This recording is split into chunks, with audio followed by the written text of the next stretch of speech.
多年前，我爸因在工地救人离世，妹妹陆之心抢先嫁给恶报父亲救命之恩的首富江晨，继母则逼我嫁给身高不足5尺的空调维修工陈泽。结果极寒末日降临，首富老婆的身份换不来一块取暖的煤炭，妹妹陆之心沦落成为难民，而我和陈泽却在温暖的地下室吃火锅，看着电影。妹妹极度不甘心，选择和我同归于尽。再睁开眼，我回到了末日前选未婚夫的这一天。客厅一边是报恩的江晨送来的聘礼，另一边是继母为我定下的未婚夫陈泽。他只有初中文凭，靠着修空调的技术糊口，衣着邋遢。他以为我嫁给他这件事已经板上钉钉。另一边，我的妹妹陆之心正一脸怨恨嫉妒地看着我，眼神里却带着藏不住的得意。上一世，她毫不犹豫地嫁给千亿首富江晨，而我被继母硬逼着嫁给了陈泽。结果极寒末世降临之后，陆之心为了自己的虚荣心，不断地接纳难民进入江晨建造的安全屋，最终被贪婪的难民赶出了安全屋，而陈泽靠着我囤积的物资过上了悠闲的生活。我们俩在地下暖房里吃着火锅，看着电影，生活惬意。极度不甘心的陆之心找到机会一刀捅进我的胸口，埋怨是我抢走了他的一切。我看着陆之心眼神里的得意，明白他也重生了。继母凶狠地对我说，豪门太太的身份必须是陆之心的，我只配嫁给维修工。他丑恶的嘴脸和前世一模一样。陆之心扑进陈泽的怀里，矫揉造作地说自己仰慕陈泽已久。陆之心哭着说，如果不能和陈泽在一起，他宁愿去死。陆之心一边哭一边眼神挑衅地看向我，陈泽立刻心疼地搂住陆之心的腰，脸上露出猥琐恶心的笑容，拍着胸脯保证婚后一定不会让陆之心受委屈。继母气得脸色铁青，指着陆之心的鼻子骂他蠢，放着豪门太太不当，要嫁给一个穷小子。陆之心坚称陈泽是个有本事的人，未来一定会让自己过上好的生活。陆之心把继母拉到一边，嘀嘀咕咕不知道在说些什么。我看着眼前的闹剧，心中冷笑不止。重来一世，陆之心以为自己占尽了先机，却不知陈泽就是一头披着羊皮的狼，表面看似和蔼可亲，私下却是一个嗜赌成性的家暴男。我直接在和江晨的结婚协议书上签下了陆之夏3个字，丝毫不给陆之心反悔的机会。陆之心看到这一幕，嘴角勾起一抹嘲讽的笑，他故意走到我身边，在我耳边低声说道，这辈子轮到他享福了，他要亲眼看着看我被江晨扫地出门，活活冻死在雪地里的下场了。我装作听不懂的样子，这一世我有了千亿老公，一定能囤够物资度过末世。我立刻拿着结婚协议书来到江氏集团，从今天起，末日倒计时10天，我快速上楼，我现在必须要想办法快速搞钱筹备物资。江晨在32层的办公室和我见面，我直接开门见山地告诉他要和他合作。我谎称想要建造一个末日安全屋主题的密室。江晨听我说完，十分爽快地给了我一张黑卡。我诧异他竟然这么爽快。江晨说就当是送给我的新婚礼物。我攥紧了手里的黑卡，离末世降临只有10天了，时间紧迫，拿到卡我直奔江晨给我的郊外别墅地址。只是我没有察觉到江晨那看我背影时若有所思的神情，而等我看到带6层地下室的别墅时，我悬着的心放下了一半。末日倒计时9天，我联系好全市保密性最好的安防公司，加了5倍的价格，要求他们按照最高规格，在3天内完成别墅安防的升级和改造。我在外层设置了3道合金防盗门，每一扇门都配备了虹膜识别和密码锁。我要求把别墅里所有的窗户全部换成防弹窗，别墅外围加装一圈高压电网。在金钱的诱惑下，师傅们仅用2天的时间就完成了改造。末日倒计时6天，接下来的2天里，我直奔全市最大的超市、药店、五金店采购物资。成吨的物资被大卡车拉进别墅区，这里有江晨亲自改造好的储存系统。我虽然对江晨的行为感到疑惑，但我深知现在不是谈话的时候，我们还有很多事情没有做。末日倒计时3天，就在我还在囤积物资的时候，外面突然开始飘起雪花，外面的路上已经覆盖了半米深的积雪。我顿时心惊，末日怎么提前降临了？难道是重生带来的蝴蝶效应？不过看着码放整齐的物资，我悬着的心也终于落下了。晚上，我和江晨逐一检查每一个摄像头，别墅外空无一人，空中有落叶飘动。当我们正准备去休息，我的目光却突然定格在屏幕最右下角的监控画面里，一串脚印像蚂蚁一样向远处延伸。我心脏猛地一跳，瞬间汗毛直立。我们这几天的行为还是引起了有心人的注意。好在当我再次坐回到监控屏幕前，外面的脚印已经被大雪覆盖。中午12点，我被一阵冷风吹醒，室外的温度已经降到了零下20度。我拉开窗帘，外面是白茫茫的一片，大雪还在下，寒风呼啸，积雪已经有1米。这场大雪比前世更大，越到后期外面越是寒冷，甚至能直接冻死人。气象台发布了最高级别的低温预警。我和江晨坐在餐桌前吃着火锅，有说有笑。我想起前世，我和陈泽窝在阴冷的地下室，靠着一个破旧的空调勉强撑过去第1轮风雪。而这一世，我坐在提前建好的安全屋里，和江晨一起惬意地吃着火锅，喝着红酒。就在此时，我的手机铃声响起来，是我的好妹妹陆之心。我接通了陆之心的电话，屏幕上立刻出现了陆之心精致的脸，她身后是夸张的10几台运转的空调。我眉头一挑，看来陈泽还是很满意这个妻子的，竟然愿意带着她去全市最大的空调售卖店里住，而不是像我前世一样挤在狭小破旧的地下室里。视频里的陆之星看到我身后肆虐的狂风，虚伪的关心我冷不冷，有没有地方容身，要不要让陈泽来接我一起住。说完，陆之星故作优越的捂嘴笑了笑，我故作寒冷的抱紧了自己的身体，嘴唇不住的哆嗦，假装被冻着说不出来话。陆之星看到我这副样子，再也忍不住的放声大笑起来。他转过镜头，对准茶几上的几份惨不忍睹的蛋糕，用带着炫耀的语气说陈泽是多么的宠他，而我马上就要被扫地出门成为难民了。我平静地将手机放在桌子上，一言不发。陆之星总以为依靠男人可以解决一切，却不知真正有能力在末世下活下来的人，从来都只是我自己。他根本不知道，在这样的天气条件下，那家空调店的供电根本撑不了多久。他更不知道陈泽这个人现在对他百依百顺，不过是因为他还没有意识到末日已经来了。陆之星没有得到想要的回复，自己挂掉了电话。我忍不住回想起前世在地下室里被陈泽家暴的记忆。我抱着双腿蜷缩在漆黑的地下室角落，陈泽表情狰狞的高高扬着右手站在我面前，刻骨的疼痛让我的身体控制不住的颤抖起来。这辈子陆之星和陈泽我一个都不会放过。一个温暖的怀抱突然抱住了我。此时监控室突然传来尖锐的警报声，我和江晨快速跑向监控室，两个一高一矮穿着厚重棉服的男人正鬼鬼祟祟站在别墅大门口。我的瞳孔一下子猛缩，我认出那个高个男人是我在囤货的时候来过别墅的一个搬运工，同时他还是陈泽的发小王强。我瞬间惊出了一身冷汗。王强在送货的时候就已经瞄准了我，在他心里这儿就是一个装满了物资的金窝窝，更别说还有一个独居的女人在。王强拿着的棒子对着大门敲了敲，两人交头接耳，不知道说了些什么。王强突然后退一步，壮硕的身躯猛地向门上撞去。我不由得笑出声，这门可是我专门定做的合金防爆门，就算是小型炸弹也炸不开。王强被弹飞，重重地摔在雪地上，紧接着一连串的咒骂顺着耳机传进我们的监控室，言语间全是对我的侮辱。我蹙眉感到恶心。一旁的江晨已经打开了大门的防御系统面板。王强在同伙的帮助下站了起来，想要继续撞门。突然，一个花洒从大门最上方的角落里伸出来，正对着王强二人。这是江晨特别加装的极寒末日防御系统。江晨不再犹豫，直接按下红色按钮，花洒朝着两人开始喷水。下一秒，两人身上被水淋到的地方迅速冻结成冰。两人哀嚎的声音通过耳机传进了我们的耳朵。画面里，两人如死鱼一般瘫倒在地上。我和江晨看着他们两个挣扎着，起身互相搀扶着，颤颤巍巍的离开。王强的出现给我提了一个醒，陈泽和陆之星恐怕很快就会找过来。王强离开后的第3天，我和江晨正在地下室清点着物资。陆之星发来一条短信：陆之夏，我知道你囤了很多物资。我看着短信的内容，心中有一种果然如此的感觉。他们现在怕是已经和王强会合了。算算时间，他们的空调店应该已经停电了。零下50度的低温，他们迟早会被冻死。这样的绝望之下，陈泽那群卑劣的人只会拿陆之星当出气筒。陆之星为了活下来，只能拼命的证明自己还有价值，而他唯一的价值就是我这个姐姐，准确的说，是我这个姐姐身后堆积如山的物资。我并没有回复陆之星的消息。晚上我和江晨吃饭时，陆之星开始疯狂的给我打电话，我通通挂掉。很快手机上已经有99家的未接来电提醒，我终于接通陆之星的电话。陆之星一开口就哭着诉说自己这段时间的遭遇，哭着说自己被陈泽殴打得遍体鳞伤。陆之星哭着求我救救他。我冷声反问，我为什么要救你？陆之星语气带着哀求，说我们是亲姐妹，从小一起长大，我作为姐姐就应该照顾好妹妹。我心里冷笑，继母带着只比我小了2个月的陆之星，活活把我母亲气死。从小到大，我不知道因为被陆之星诬陷挨了多少顿打。我的东西只要他看上，就必须是他的，连未婚夫都一样。电话里陆之星还在喋喋不休，我失去耐心，直接挂断了电话。我和陆之星从来都没有握手言和的可能。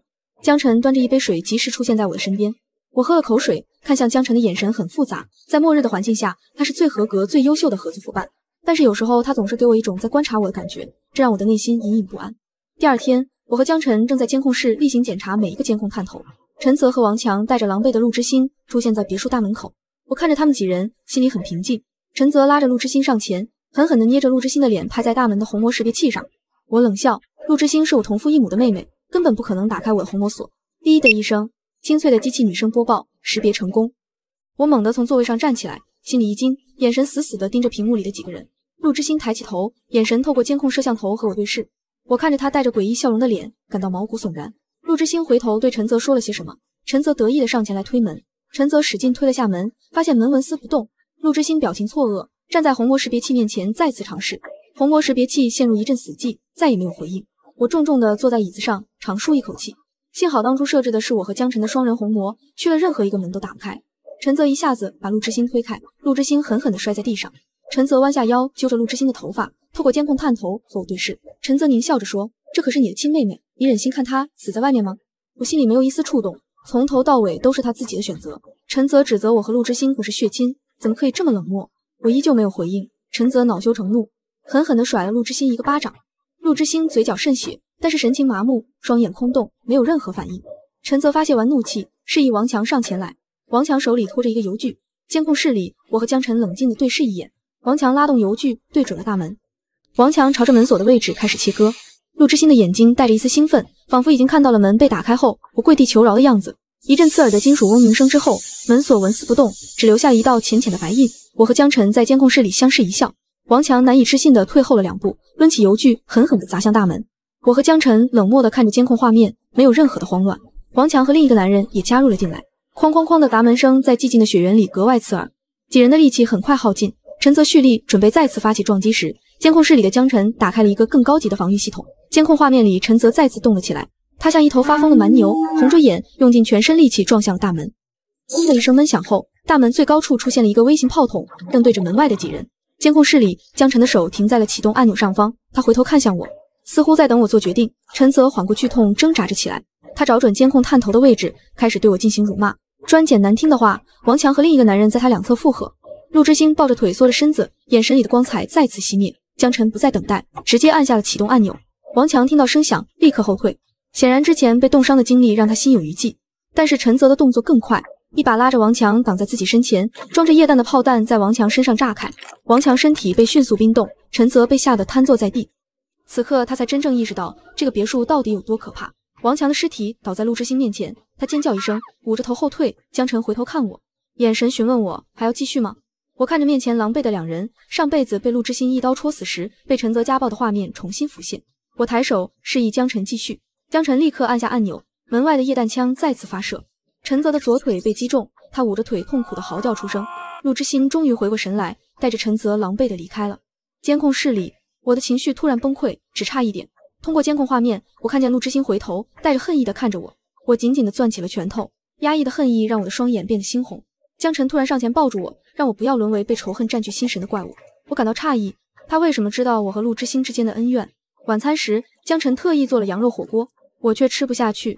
江晨对我说，陆之星和陈泽活不过下一轮风雪的。我双眼盯着江晨的脸，问他是怎么知道。江晨冷静自然地说是他推测的。我没有再继续追问，开始背着江晨研究防御系统的使用方法。江晨发现后就把使用方法毫无保留地交给了我。我不断地去揣测江晨的意图，却始终毫无头绪。在不知道何时能结束的末日里，这样一个不知是敌是友的人在身边，让我始终不能安定下来。在我被江晨开门的声音惊醒，戒备地看着他时，江晨终于告诉我他一直隐瞒的秘密。我戒备地看着他，江晨丝毫不惊讶我囤货的行为，并且对我和陆之星之间的恩怨了如指掌。江晨说出了一个我意想不到却又十分合理的答案，他也是重生而来的。前世江晨在快要冻死的时候，我给了他厚重的棉服和食物，这才让他又多支撑了大半年。我突然感到一阵庆幸，我并不是一个人在和末日战斗。接下来我和江晨在别墅过着悠闲舒坦的日子，我们每日的晚餐甚至加上了水果罐头，但我并没有放松警惕，我有预感我的好妹妹还会再次卷土重来。我和江晨每日都要巡视别墅里的防御系统，陆之星对我而言是一块压在心头的大石头。直到陆之星和陈泽带人再次出现在别墅门口时，江晨告诉我，给我报仇的时候到了。既然陆之星和陈泽这次主动送上门来，那我绝对不会再让他们活着回去。陆之星指着别墅大门，亲昵地踢着吴大壮的耳朵，不知道说了些什么。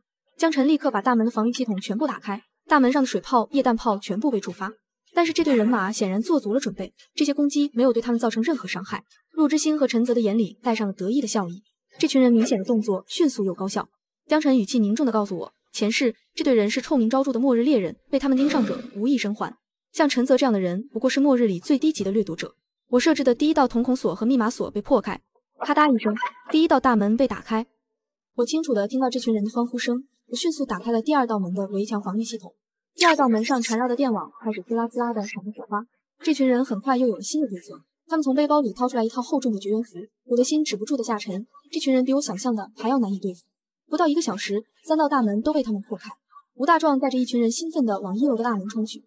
陆之星脸上满是得意，带着胜券在握笑容的吴大壮刚进入别墅大厅时，尖锐的警报声响彻整个别墅，身后3道合金大门哐当一声全部同时关闭。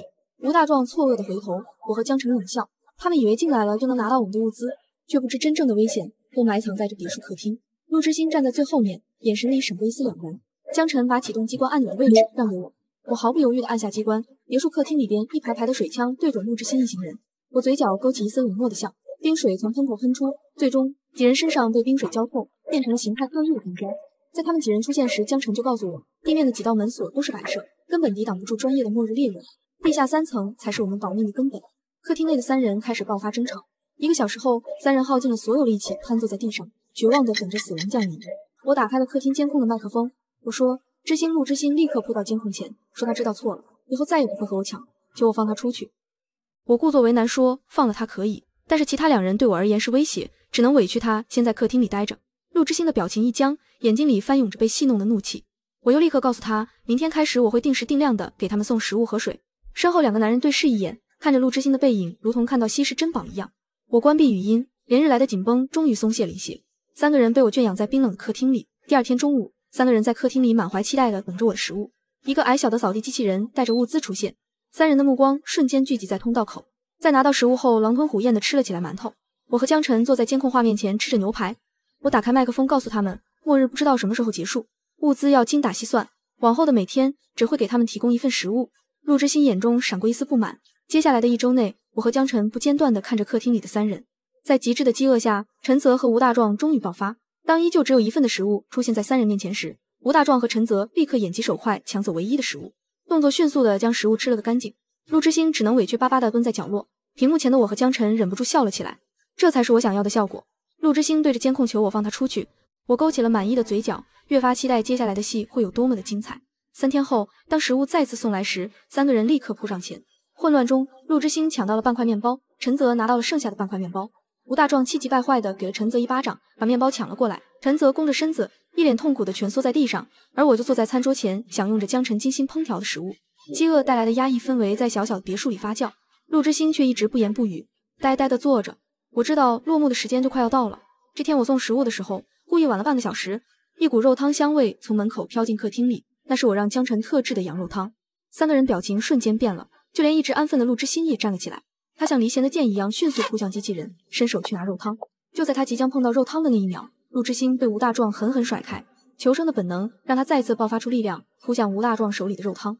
吴大壮被激怒，一巴掌扇向陆之心，陆之心摔倒在地。吴大壮当着陆之心和陈泽的面满足地喝下了一整碗肉汤。我和江晨将监控画面调大，我们清楚地看到陆之心的眼里开始燃烧仇恨的火焰。我看着陆之心仇恨的眼神，满意的笑了。我知道陆之心其实没有表面那么柔弱，否则他上辈子也不会选择和我同归于尽。他习惯了通过示弱来达到自己的目的，但是末日里，眼泪是最无用的武器。这天晚上，当吴大壮和陈泽陷入沉睡后，陆之心站在了监控前，他用卑微的语气叫着姐姐。我吃完最后一块牛排，慢条斯理地打开麦克风，我故作惊讶说：“我忙了几天而已，星星怎么变成这样了？”陆之心哭诉2人是如何抢夺自己的食物的，说自己被吴大壮打得好痛。我看着陆之心拙劣的表演，十分清楚这些看似示弱的话里带了多少算计。你也知道，这2个男人对我来说始终是个威胁。要是……我故意停住了话头，没有继续往下说。监控画面里的陆之心眼神却闪着亮光，他压低了声音说：“他知道该怎么做了。”夜晚，陆之心偷偷摸摸地叫醒陈泽，看了一眼在梦中的吴大壮，从怀里掏出一个分割整齐的布条，做了一个勒脖子的动作。陈泽诧异地盯着布条看，陆之心立刻解释说：“是我让他们这样做的。”这样的解释让陈泽眼里的戒备立刻消散，2人小心翼翼地配合着向吴大壮躺着的方向移动。监控画面里，那个高大的男人鼾声正起，丝毫没有察觉到死神的降临。我们清楚地看到陆之心爬到吴大壮身边，看着他小心翼翼地把布条缠绕在吴大壮的脖颈上。片刻之后，吴大壮便没了气息。陈泽坐在地上喘着粗气，陆之心看陈泽的眼神多了一丝阴狠。我和江晨开始期待陆之心的下一步动作。陆之心已经再次回到了陈泽的身边，他的右手不知什么时候多了一把匕首，狠狠地捅在陈泽腰间。陈泽不敢置信地看着陆之心，陆之心丢掉手中锋利的匕首。我看着他慢条斯理地整理衣服，然后换上一副受惊的表情，站到了监控下。他怯生生地喊着：“姐姐，你在吗？”我打开麦克风，温柔地告诉他：“我一直都在。”陆之心的表情闪过一丝震惊和难堪，我知道他听懂了我话里的意思。从始至终，我一直都在。进入别墅后，他身上所发生的一切都在我的监视下。我欣赏完陆之心难堪的表情，伸手接过江晨递来的特制的保温服。我看着江晨已经穿戴整齐的身影，终究没有多说什么。陆之心崩溃地在客厅里发泄。突然门口传来了一丝啪啪的门锁声，他立刻扑向客厅大门，在他期待的目光下，大门缓缓升起。我和江晨穿着保温服的身影出现在陆之心的眼前，他在看清江晨的一瞬间，脸上的狂喜被震惊替代。陆之心脱口质问江晨为什么没死。下一瞬，寒冷刺骨的风吹进客厅，陆之星忍不住蜷缩起身体，他一脸希冀地看向我，满怀期待地说：“姐姐，你终于肯放我出去了吗？”